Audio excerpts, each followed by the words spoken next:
Thank you. అంటే ఎప్పుడూ అక్కడ ఎన్నో సంవత్సరాలు అక్కడే ఉన్నా కాబట్టి ఎప్పుడూ అక్కడే ఉండాలనిపిస్తుంటుంది. Thank you.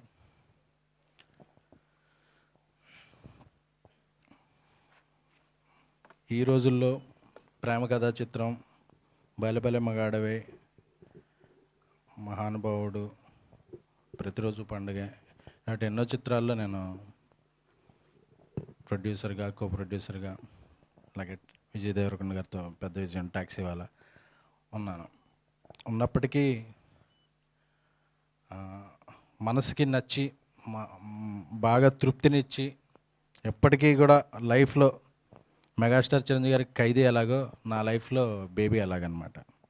సో అలాంటి ఇంత పెద్ద విజయం అంటే ఈ సినిమా నాకు చాలా ఇస్తుంది. అంటే ప్రతి సినిమాకి ఒక ఎక్స్పైరీ డేట్ ఉంటుంది. 2 వీక్స్ అవగానే కలెక్షన్ రన్ అయిపోగానే అయిపోతుంటాయి, 3 వీక్స్ అయిపోగానే. కానీ ఈ సినిమా ఒక 50 డేస్ వరకు ఆడింది. ఈ రోజుల్లో ఒక 50 డేస్ ఆడటం అనేది ఒక చిన్న సినిమా, అది జెన్యూన్గా థియేటర్లో అనేది చాలా పెద్ద విషయం. 50 డేస్ వరకు ఆ కిక్ ఇచ్చింది. ఆ తర్వాత ఓటీటీలో వచ్చాక కూడా చాలా మంచి రెస్పాన్స్ వచ్చి రోజు మెసేజ్లు వస్తుండే. ఆ తర్వాత అవార్డ్స్ రావడం మొదలుపెట్టింది. బెంగళూరులో ఇన్నోవేటివ్ అవార్డ్స్, గామా అవార్డ్స్, మా రాజేష్కి దుబాయ్లో ఇలాగ ఎన్నో అవార్డ్స్. ఆ తర్వాత జనరల్గా ఫిల్మ్ ఫేర్ చేస్తేనే హ్యాపీ అవుతాడు ప్రొడ్యూసర్. మాకు ఈ ఫిల్మ్ ఫేర్స్ని కూడా తెచ్చింది బేబీ. సో అది ఒక సినిమాకి 8 నామినేషన్లో 5 అవార్డులు రావడం అనేది, ఎందుకంటే చాలా పెద్ద సినిమాలు ఉన్నాయి, స్టార్స్ సినిమాలు ఉన్నాయి, చాలా సినిమాలు ఉన్నాయి. సో అవార్డ్స్ అంటే ఒక మిస్కన్సెప్షన్ ఉంటుంది అందరిలో, ఓకే ఈ స్టార్స్ సినిమాలకే వస్తాయి, పెద్ద సినిమాలకే వస్తాయి అలానే. బట్ వెరీ జెన్యున్గా 8 నామినేషన్లో 5 అవార్డులు గెలిచినప్పుడు అప్పుడు నాకు అబ్బా మనకు కూడా అవార్డులు వస్తాయి జెన్యున్గా ఎఫర్ట్స్ పెడితే అని చాలా హ్యాపీ అనిపించింది. సోషల్ మీడియాలో కూడా రెస్పాన్స్ చూస్తుంటే బేబీకి ఇన్ని అవార్డ్స్ రావటం వల్ల చాలా మంచి కాంప్లిమెంట్స్, కమెంట్స్ వస్తున్నాయి. So very very very happy. So అలాగే ఈ సినిమాకి అంటే ఇండివిజువల్ అవార్డ్స్తో పాటు బెస్ట్ ఫిల్మ్ క్రిటిక్స్ అనేది కూడా రావటం, ఎందుకంటే జనరల్గా క్రిటిక్స్ అప్లాజు, బాక్స్ ఆఫీస్ రెండు కలవు, రెండు రైలు పట్టాలు లాంటి. సో ఈ దీనికి ఎక్కడో ప్రమాదం జరగకుండా 2 పట్టాలు కలిసినాయి. క్రిటిక్స్ మెచ్చుకున్నారు, బాక్స్ ఆఫీస్ దగ్గర కూడా దద్దరిల్లింది. So I'm very very happy. Baby best team critics award రావటం అనేది వెరీ వెరీ హ్యాపీ. సో ఇంకా ఈ సినిమా అలాగే హిందీలో చేయబోతున్నాం. అంటే ఈ సినిమాకి ఇంకా మా జర్నీ పూర్తవలేదు, అలా సాగుతుంది. అంటే ఒక గొప్ప సినిమా మనం మనసు పెట్టి మన ఎఫర్ట్స్ అన్నీ పెట్టి తీస్తే దానికి రిజల్ట్ అనేది వెంటనే ఎండ్ అయిపోదు, అది అలా ఎక్స్టెండ్ అవుద్ది అనే ఒక గొప్ప నిదర్శనం వచ్చి బేబీ. ఈ బేబీకి నాకు మెయిన్ ఈ విజయానికి అయితే ఏంటి, దీనికి ఏంటి రూట్ మ్యాప్ అది ఇచ్చింది మా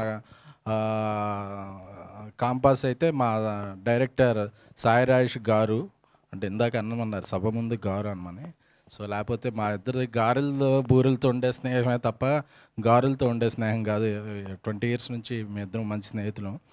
సో ఎందుకంటే రాజేష్లో మీకు ఇప్పుడు బేబీ వచ్చిన తర్వాత అందరూ కూడా గొప్ప దర్శకుడని, ఆయన అభిరుచి గల దర్శకుడని అంటుంటారు. అంటే బట్ నాకు ఆయన 2009, 10, 12 ఏదో ఆ ఇయర్ మధ్యలో ఒక కథ చెప్పారు టైం ట్రావెల్లో. అప్పుడు చెప్పగానే అనుకున్నా, అంతకుముందు మా ఇద్దరి మధ్య ఒక మంచి స్నేహం ఉండేది. బట్ నేను తన దర్శకుడిగా నేను ప్రొడ్యూసర్గా జర్నీ చేయాలనుకున్నప్పుడు ఒక కథ చెప్పారు. చెప్పినప్పుడు నేను అది చాలామంది హీరోలకు కూడా చెప్పించాను. చెప్పిస్తే ఆయన కొత్త వ్యక్తి కదా, ఇంత స్పాన్ ఉన్న సినిమా తీస్తారా లేదా అనుకున్నారు. బట్ ఆయనలో స్పాన్ అప్పుడే నాకు అర్థమైంది. అప్పటి నుంచి మా ఇద్దరి మధ్య ప్రొఫెషనల్ రిలేషన్ కూడా మొదలైంది. సో ఆయన ఒక స్పూఫ్ సినిమా తీసిన ఎంతో కంటెంట్, ఎంతో నేర్పరితనం ఉంటే తప్ప ఒక స్పూఫ్ సినిమా తీయలేరు. ఎందుకంటే అది ఎంత కష్టమో అది మేకర్గా ఫిల్మ్ ఇండస్ట్రీలో ఉన్న వాళ్ళకి అర్థమవుద్ది ఆయన. ఎందుకంటే ఆ మ్యాజిక్ ఏంటంటే ఎవ్వరూ ఊరు పేరు లేని ఒక జూనియర్ ఆర్టిస్ట్ని తెచ్చి అతను ఒక స్టార్ లాగా క్రియేట్ చేసి ఆ సినిమాకి ఇప్పుడంటే మీమ్స్ అన్నీ వచ్చేసినాయి, కానీ అసలు ఆ తెలుగు సినిమాలో వచ్చిన అతిపెద్ద మీమ్ ఏమంటే హృదయకాలయం. సో అప్పటి నుంచి కూడా నాకు అతను మా ఇద్దరి మధ్య స్నేహంతో పాటు అతని క్రాఫ్ట్ అంటే నాకు చాలా రెస్పెక్ట్. అందుకే నేను మా మారుతికి పని చేసిన నాకు మారుతికి కూడా బాగా ఇష్టమైన దర్శకుడు. ఎందుకంటే ఈరోజు ఈ సినిమాకి డబ్బులు బాగా వచ్చినాయి కాబట్టి, ప్రశంసలు వస్తున్నాయి కాబట్టి కాదు. ఈ సినిమా ఆడుద్దో లేదో, తీస్తామో లేదో, దాని ముందు నుంచి కూడా నాకు ఇష్టమైన ఇదెవరంటే, నా ఒక నా 2, 3 ఫస్ట్ పేరుల్లో ఉండే పేరు Sai Rajesh. Happy friendship day Rajesh. Friendship day అనేది ఒక రోజుకే కాదు అనేది నా ఉద్దేశం అండి. అందుకే కవి ముందు కుప్పిగంతుల్లా కాదు. బట్ సో రాజేష్ ఏ రోజైతే తను ఈ కథ చెప్పాడో లైను, యాక్చువల్గా ఈ కథను మేము ఇద్దరం ప్రొడ్యూస్ చేద్దాం అనుకుని చెప్పాడు తను. అదిరిపోయింది, చేద్దాం అనుకున్నాం. బట్ దీనికి ఎవరో సరైన దర్శకుడు ఇది ఒక తానే రాస్తున్న కొద్దీ ప్రేమించి ఈ కథని 2015లో కదండి, 2015లో చెప్పారు. చెప్పినప్పుడు అలా డెవలప్ చేస్తుండదు. 2016 లాస్ట్లో ట్యాక్సీ వాళ్ళ స్టార్ట్ అయింది. సో ఆ తర్వాత చెప్పారు రాజేష్, నా నెక్స్ట్ సినిమా ఏదైనా సరే నేను ఇదే ట్యాక్సీ వాళ్ళ హిట్ అయితే నేను ఇదే చేస్తాను రాజేష్ అని చెప్పి. సో అలాగా గీతా ఆర్ట్స్ యువీ క్రియేషన్స్ అసోసియేషన్తో సినిమాలు చేసిన నేను ఒక ఓన్గా బ్యానర్, నేను మారుతి గారు, ఎందుకంటే నా సోల్మేట్ మారుతి గారు, నా చిన్నప్పటి నుంచి ఫ్రెండ్. ఎందుకంటే నేను లేనిది ఆయన లేనిది నేను లేను. సో ఆయన సినిమాలు అన్నిట్లో నేను ఉంటాను. సో ఎందుకంటే నాకు ఎన్నో రకాలుగా నన్ను మొదట నమ్మిన వ్యక్తి ఎవరు అంటే ఇండస్ట్రీలో మారుతి గారు. సో అలాంటి మారుతి గారు నేను కలిపి mass move makers banner start చేసి ఈ సినిమా అంతా జర్నీ అంతా గుర్తుకొస్తుంది. అసలు ఎలాగా చేసాం ఏంటి అని, అంటే ప్రతిసారి మొన్నే 1 year ఇది కూడా అయింది సినిమాది. వస్తుంటే అన్నీ గుర్తుకొస్తున్నాయి. అసలు ఈ సాంగ్ ఎలా వచ్చింది, సాంగ్ వచ్చేటప్పుడు ఎలా ఎగ్జైట్ అయ్యేవాడు తను. అనంత్ శ్రీరామ్ గారికి అప్పుడు బిజీగా పెద్ద సినిమాలు ఉన్నా సరే ఆయన వెంటనే అడగగానే వెంటనే టైం ఇచ్చి రాయటం, దాన్ని శ్రీరామచంద్ర పాడటం, ఆ పిల్లలు, అలాగే వైష్ణవి చైతన్యాన్ని క్యాష్ చేయటం, ఒక తెలుగు అమ్మాయినే దీంట్లో పెట్టాలని ఎంతోమందికి చెప్పి ఆ అమ్మాయిని క్యాష్ చేయటం, అలాగే విజిబుల్గా నమ్మి, అంటే హీరోలు హీరోయిన్లు ఒక సినిమా జరిగేటప్పుడు వేరే సినిమా చేయటం వేరు. బట్ బేబీని నమ్మిన విజిబుల్గా తను కూడా వేరే సినిమాలు ఎక్కువ చేయలేదు, 1-2 చేసి ఉంటాడు తప్ప. బేబీకే డెడికేటెడ్గా ఒక టీం ఉంటాం. సో నాకు ఎప్పుడో తల్లో నాలుగులా రైట్ హ్యాండ్లా ఎప్పుడు సెట్లో నాకు తోడ్పడటం ఒకళ్ళు కాదు. అలాగే నాకు అల్లు అరవింద్ గారు ఫైనాన్షియల్ అసిస్టెన్స్ కావాలన్నప్పుడు నాకు కొంత సహాయం చేయటం, ఇలాంటి అన్నీ కూడా అన్నీ కలిస్తే ఇప్పుడు, ఎందుకంటే టీం ఒకరోజు ఒక ట్రోఫీ ఎత్తుకుంటే దాని వెనకాల ఎంతో కష్టం ఉంటుందని చెప్పాలి కాబట్టి అన్నీ చెప్తున్నా. అంటే ఓవర్ ద నైట్ అంటారు. ఓవర్ ద నైట్ ఏది అవ్వదు. ఆ నైట్ కోసం ఎన్నో నైట్లు కష్టపడితే ఆ ఒక్క రాత్రి వస్తుంది. So that is the baby journey. 100 ప్రీమియర్లు వేయటం అనేది ఎప్పుడో, ఎందుకంటే స్టార్ సినిమాలకు కూడా 4-5 ప్రీమియర్లు జరుగుతాయి. బట్ 100 ప్రీమియర్లు వేయటం ఒకే రోజు, అక్కడ నుంచే బేబీ జర్నీ స్టార్ట్ అయింది. మీడియా మిత్రులు అందరూ కూడా, నేను మీలో ఒకడిని కాబట్టి అన్నీ కాకుండా కథ నచ్చి, ఎందుకంటే నా సినిమాలు బాగాలేనప్పుడు కూడా చాలా బ్యాడ్ రేటింగ్స్ వచ్చాయి. సో నిష్పక్షపాతంగా ఉండే మీడియా బేబీని మొదటి నుంచి ఒక పిల్లర్లాగా మోస్తూ ఇప్పటివరకు కూడా, ఎందుకంటే 1 సంవత్సరం తర్వాత బేబీ ప్రెస్ మీట్ పెడితే హాల్ అంతా ఫుల్గా ఉంది అంటే ఒక మంచి సినిమాకి మీడియా ఇచ్చే రెస్పెక్ట్. కాబట్టి మన మీడియా మిత్రులందరికీ కూడా పాదాభివందనం చేస్తున్నాను. సో బేబీ హిందీ వర్క్ కూడా స్టార్ట్ అయింది, దాని వివరాలు త్వరలోనే చెప్తాం. రాజేష్ ఎందుకంటే బేబీలో ఉన్న సెన్సిబిలిటీస్తో వేరే ఇంకెవరో డైరెక్ట్ చేయలేరు ఈ కథని. సో హిందీలో కూడా ఆయనే డైరెక్ట్ చేస్తున్నారు. ఆయన ఇందాక అన్నారు కదా రెమ్యునరేషన్ అని, హిందీలో ఆయన కూడా పార్ట్నరే అని.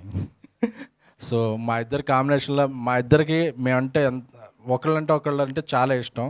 సో మా ఇద్దరి కాంబినేషన్లో ఇంకా చాలా చిత్రాలు ఆయన డైరెక్షన్లో రాబోతున్నాయి. మేము ఇద్దరం కలిపి ప్రొడక్షన్ చేస్తున్నాం. సో మా జర్నీ అనేది ఒక స్నేహం, మా మధ్య బిజినెస్ అనేది లేదు, స్నేహం. అలాగే ఈ సినిమాలో అద్భుతమైన పెర్ఫార్మెన్స్ ఇచ్చిన ఆనంద్ దేవరకొండ, ఎందుకంటే నేను ఈయన రాజేష్ రాతని ఆయన అంతగా తలలోకి తీసుకుని, మైండ్లోకి, బాడీలోకి ఎక్కించుకుని తనే ఒక ఆనంద్. అంటే ఈ సినిమాలో అందరూ ఆనంద్, వైష్ణవి, విరాజ్ ముగ్గురు వాళ్ళ క్యారెక్టర్ పేర్లు వాళ్ళే. సో వాళ్ళే ఆ క్యారెక్టర్ అన్నట్టు బిహేవ్ చేశారు ఆ 2 years పాటు. సో అందుకే అవుట్పుట్ వచ్చింది. సో నా బ్రదర్ ఆనంద్కి, అలాగే ఇంకో హీరో విరాజ్కి కూడా, అలాగే తెలుగు అమ్మాయి వైష్ణవి. ఎందుకంటే ఇంత పెర్ఫార్మెన్స్ ఇవ్వాలి అంటే ఒక లాంగ్వేజ్ మీద పట్టు, ఆ లాంగ్వేజ్ మీద గ్రిప్పు, ఆ లాంగ్వేజ్ తెలుసుంటేనే అవుద్ది. అందుకే మా బ్యానర్స్లో ఎక్కువ కూడా తెలుగు అమ్మాయిల్ని ఎప్పుడూ ఎంకరేజ్ చేస్తుంటాం.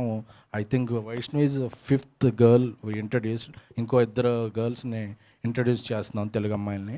సో నేనైతే ఏంటి, మారుతి గారు అయితే ఏంటి, రాజేష్ గారు అంటే బేసిక్గా ఇది ఎందుకు అండర్లైన్ చేసి చెప్తున్నాం అంటే ఎక్కడో ఒక చోట మార్పు స్టార్ట్ అవ్వాలి. మా ముగ్గురికి కూడా వీలైనంత మంది తెలుగు అమ్మాయిల్ని ఇండస్ట్రీలోకి తీసుకొస్తే ఆ ఇది చూసి ఇంకొందరు చేస్తే తెలుగు అనే అమ్మాయిలకి కూడా ఎక్కువ ఇది వస్తుందని మా ఇది. మా నెక్స్ట్ సినిమాలో తెలుగు అమ్మాయిని పెట్టకపోయినా ఎవరే అనుకోకూడదు, ఎందుకు మనం చాలామంది పెట్టాం కాబట్టి.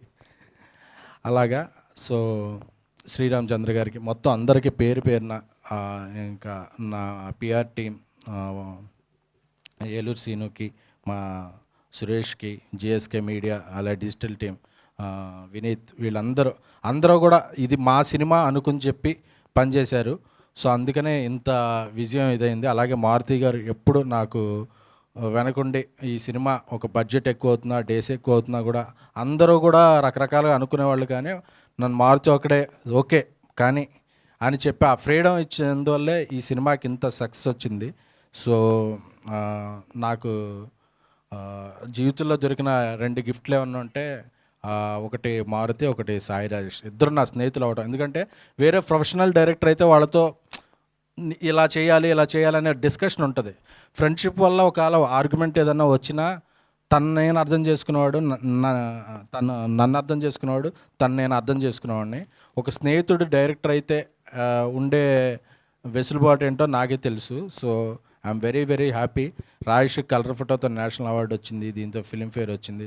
సో అలాగే ఇప్పుడు రేవంత్ రెడ్డి గారు మొన్నే నంది అవార్డులు కూడా ప్రకటించారు. సో ఇండస్ట్రీ కూడా ఆ నంది అవార్డులో కూడా కొన్ని అవార్డులు. సో ఈ సినిమాకి ప్రజలు ఇంత ఆదరించిన సినిమాకి ఈ అవార్డులు కూడా వస్తాయని, ఈ సినిమాని ఇంత ఆదరించిన మీడియాకి, మరియు ప్రతి ఒక్కరికి కూడా, ప్రింట్ మీడియాకి, ఎలక్ట్రానిక్ మీడియాకి, వెబ్ మీడియాకి, అలాగే మీమ్స్కి, ఇతర టీమ్స్కి అందరికీ కూడా నా పేరున కృతజ్ఞతలు, ధన్యవాదములు. Thank you so much.